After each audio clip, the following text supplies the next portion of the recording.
Hello everyone, welcome back to my channel that is English field. So friends, आपने देख लिया होगा आज जो हम पोएम डिस्कस करेंगे वो है my heart leaps ups by William Wordsworth. कुछ इम्पॉर्टेंट पॉइंट्स जो एग्ज़ाम पॉइंट ऑफ व्यू से इम्पॉर्टेंट है वो सारे हम एक्सप्लेनेशन के दौरान कवर करेंगे और आई एम श्योर कि इस पोएम के एक्सप्लेनेशन को देखने के बाद में एग्ज़ाम में इससे रिलेटेड अगर कोई भी क्वेश्चन आता है तो वो छूटेगा नहीं। ठीक है, तो जो मैं बोलूँगी यहाँ पे हो सकता है वो लिखा हुआ ना हो, उसको भी आप नोट करिएगा या फिर ध्यान में रखिएगा। वो सारे आपके एग्ज़ाम पॉइंट से बहुत इम्पॉर्टेंट है और यूपी टीजीटी पीजीटी की अगर हम बात करें तो उसके लिए तो ये पोएम बहुत ही इम्पॉर्टेंट है और यहाँ से क्वेश्चन आपको देखने को मिलता ही मिलता है। तो चलिए, माय हार्ट लीप्स अप्स का जो दूसरा टाइटल है, सबसे पहला क्वेश्चन आपका ये बनता है कि इसका सबटाइटल या फिर इसका अनदर टाइटल क्या है, तो वो है द रेनबो। जैसा कि आप फ्लैश जो ये पिक्चर हो रही है उसमें भी देख सकते हैं, तो वो है द रेनबो। ठीक है, जो पोएम का टाइटल होता है वो पूरी पोएम की थीम को रिफ्लेक्ट करता है अगर हम समझने की कोशिश करें। तो यहाँ पे भी रेनबो के बारे में ही बताया गया है। पोएट जो यहाँ पे है, he feel joy when he sees rainbow in his childhood. बचपन में जब वो रेनबो को देखते हैं तो किस तरीके से उनकी क्या फीलिंग होती है और किस तरीके से वो नेचर से अपने आप को अटैच रखते हुए सारी चीज़ें हमें एक्सप्रेस कर रहे हैं, तो वो इसमें बताया गया है। ठीक है, एक अगर नटशेल में मैं आपको बताऊं तो वो एन्जॉय करना चाहते हैं उस फीलिंग को जो वो बचपन में फ़ील करते हैं, और अगर वो ऐसा नहीं करते हैं तो आगे वो इसके बारे में क्या बताते हैं, आइए वो सस्पेंस हम देखेंगे इस पोएम में।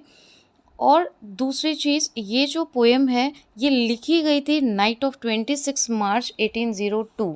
ठीक है, इसकी जो रिटन डेट है वो है 26 मार्च, ये आप नोट कर लीजिएगा। और इसको पब्लिश किया गया था पोएम इन 2 वॉल्यूम्स इन 1807, जो कि हम सभी जानते हैं 1807 पोएम इन 2 वॉल्यूम्स में इसको पब्लिश किया गया था। एक और इम्पॉर्टेंट पॉइंट है इसका कि इसमें एक लाइन आएगी और वो लाइन किसी दूसरी पोएम का एपिग्राफ बनती है, वो हम एक्सप्लेनेशन के टाइम पे देखेंगे। ये बहुत ही छोटी पोएम है और 9 लाइन्स की पोएम है। This is a very short poem. तो आइए अब देखते हैं हम explanation. My heart leaps ups when I behold a rainbow in the sky. My heart leaps ups, leaps up का मतलब तो होता है कूदना, उछलना, लेकिन जैसा कि मैंने बताया कि वो यहाँ पे अपने चाइल्डहुड को एंजॉय कर रहे हैं और चाइल्डहुड में उन्होंने क्या फ़ील किया रेनबो को देखने पे, तो वो कहते हैं कि जैसे खुशी से, एक चेरिशनेस से मेरा दिल क्या है, एकदम हार्ट मेरा उछल पड़ता है। व्हेन आई बी होल्ड, जब मैं क्या करता हूँ, जब मैं रेनबो को देखता हूँ इन द स्काई।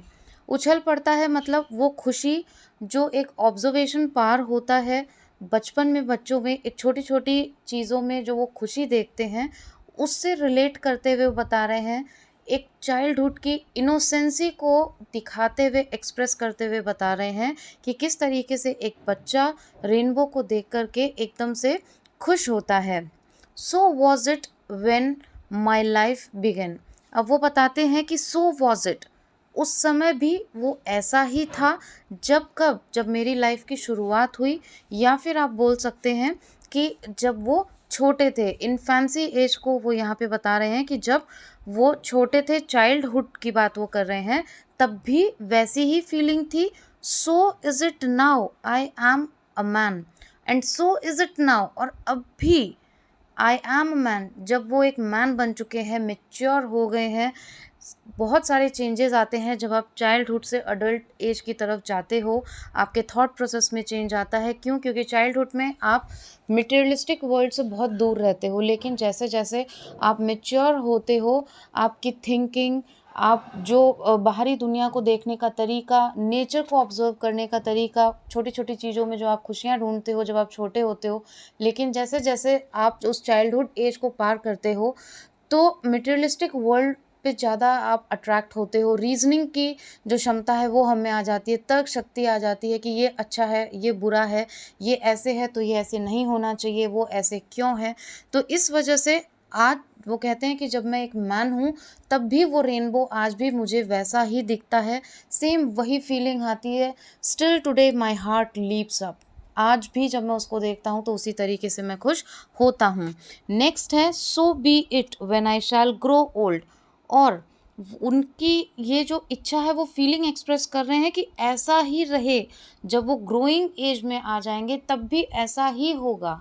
ठीक है, तब भी उनकी जो फीलिंग है वो ऐसी ही रहेगी जब वो इस रेनबो को देखेंगे। मतलब वो एक पायसनेस, एक प्योरिटी दिखा रहे हैं कि नेचर से जो उनका अट्रैक्शन है, जिस तरीके से वो अटैच्ड है नेचर की तरफ, नेचर को जिस ब्यूटी को वो अच्छे से देख पाते हैं, तो वो फीलिंग जो चाइल्डहुड में उन्होंने फील की वो सेम ग्रोइंग एज में जब वो बूढ़े हो जाएंगे तब भी वैसे ही रहे।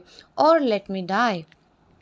और अगर ऐसा नहीं होता है तो अगर वो फीलिंग उनसे दूर होती है, वो इनोसेंसी उनसे दूर होती है, तो इससे तो अच्छा है कि वो मृत्यु को प्राप्त हो जाए। मतलब कहते नहीं है कि अगर ऐसा ना हो तो इससे अच्छा तो मर जाना ही अच्छा है। तो उनके लिए इसीलिए तो उनको प्रीस्ट ऑफ नेचर कहा जाता है, वर्शिपर ऑफ नेचर, क्योंकि वो एक तरीके से नेचर को पूजते हैं, इसीलिए वो नेचर पोएट कहलाते हैं। तो वो मरना ज़्यादा पसंद करेंगे। Next, the child is father of the man. ये है turning point. Turning point means कि सारे एग्ज़ाम्स का सेंटर पॉइंट यहाँ से क्वेश्चन आता ही आता है। और ये जो लाइन है वो ओड इंटीमेशंस ऑफ इमॉर्टैलिटी, जो वर्ड्सवर्थ की ही पोएम है, उसका एपिग्राफ बनती है। ठीक है, जिसको प्रस्तावना भी कहते हैं। तो ये उसका एपिग्राफ बनती है। This is very important. दूसरा इंपॉर्टेंट पॉइंट इससे इस लाइन से related, the child is father of man, this is a very famous line and very important as well, कि इसमें पैराडॉक्स है। क्योंकि आपको ये देखने में अटपटा लग रहा होगा कि मैन तो फादर होता है चाइल्ड का, लेकिन child is father of man. अब अगर ऐसा लिखा है तो इसके अंदर एक बहुत ही डीप मीनिंग है। वो ये कई सारी मीनिंग देखिए, जो जिस तरीके से पोएम को एक्सप्रेस करता है वो उसको किसी भी तरीके से इवैल्यूएट कर सकता है, उसको और ज़्यादा एग्जैगरेट कर सकते हैं। तो सबके समझाने के तरीके, सबके पॉइंट ऑफ व्यू अलग होते हैं। जो मैसेज ये लाइन कन्वे करना चाह रही है उसकी मीनिंग बहुत डीप है। I will try to explain you here. कि वो कहना चाहते हैं कि ऐसा नहीं है भाई, जो मैन होता है वो तो फादर होता ही है, लेकिन child can also be a father of man. वो कैसे होगा कि हमारी जो चाइल्डहुड में हमारे अंदर जो इनोसेंसी रहती है, जो छोटी छोटी चीज़ों को हम एंजॉय करते हैं, ना हमारी किसी से कोई एक्सपेक्टेशन रहती है और ना ही हमारे अंदर किसी तरीके की कोई नाराज़गी रहती है, तो उसी चीज़ को वो एक्सप्रेस कर रहे हैं कि उससे हमें कुछ सीखना चाहिए और लाइफ में किस तरीके से हम आगे बढ़ सकते हैं। लाइफ का जो हमारा आउटलुक है अगर उसी तरीके का प्योर रहे तो बहुत सारी चीज़ों से हम बच सकते हैं, नेचर की उस प्योरिटी को हम फील कर सकते हैं। तो उससे भी हम सीख सकते हैं, जैसे कि हम फादर से सीखते हैं बच्चे, वैसे ही जो बच्चों का जीवन होता है उससे भी एक मैच्योर इंसान, एक मैन भी बहुत कुछ सीख सकता है। कहने का मतलब नटशेल में यही है कि जो प्योरिटी होती है बच्चों में वो कहीं ना कहीं जब हम बड़े होते हैं तो वो खोती जाती है, खोती जाती है। और इन्होंने यहाँ पे ये विश किया है कि जो इन्जॉयमेंट, जो ऑब्जर्वेंट पावर, जो चीज़ें, जो अटैचमेंट इनका नेचर से है वो इनकी ग्रोइंग एज में भी वैसा का वैसा ही रहे। And I could wish my days to be. और वो विश करते हैं कि आगे उनके दिन कैसे रहें, bound each to each by natural piety. This is very important. और अगर आप लाइंस को अच्छे से पढ़ते हैं किसी पोएम को लाइन बाय लाइन, तो लाइंस रटने की आपको बिल्कुल भी ज़रूरत नहीं पड़ेगी कि कौन सी लाइन कहाँ से आ जाएगी। तो उस पॉइंट ऑफ व्यू से भी बहुत इंपॉर्टेंट है। Bound each to each by natural piety, यहाँ पे वो क्या कहना चाहते हैं कि लाइफ की जो मेरी जो भी एक्टिविटीज़ रहें वो नेचर से अटैच रहें। ऐसा नहीं ना हो कि मैं उस नेचर से दूर हो जाऊं। मैं वैसे ही वर्शिप करना चाहता हूं नेचर को हमेशा से, जैसे कि मैंने चाइल्डहुड में किया। और इसीलिए मैंने स्टार्टिंग में बताया कि इस पोएम का जो मेन थीम है, जो मेन एक्सट्रैक्ट है, जैसे फ्लावर से जब आप उसकी पेटल्स को रब करते हो तो उससे जो एक्सट्रैक्ट निकलता है, जो एसेंस निकलता है, तो इस पोएम का एसेंस यही है कि poet feel joy when he sees rainbow in his childhood. तो अब आप अगर थोड़ा सा भी अपने आप को नेचर से अटैच करके देखेंगे तो आप पूरा इस पोएम को फील कर पाएंगे।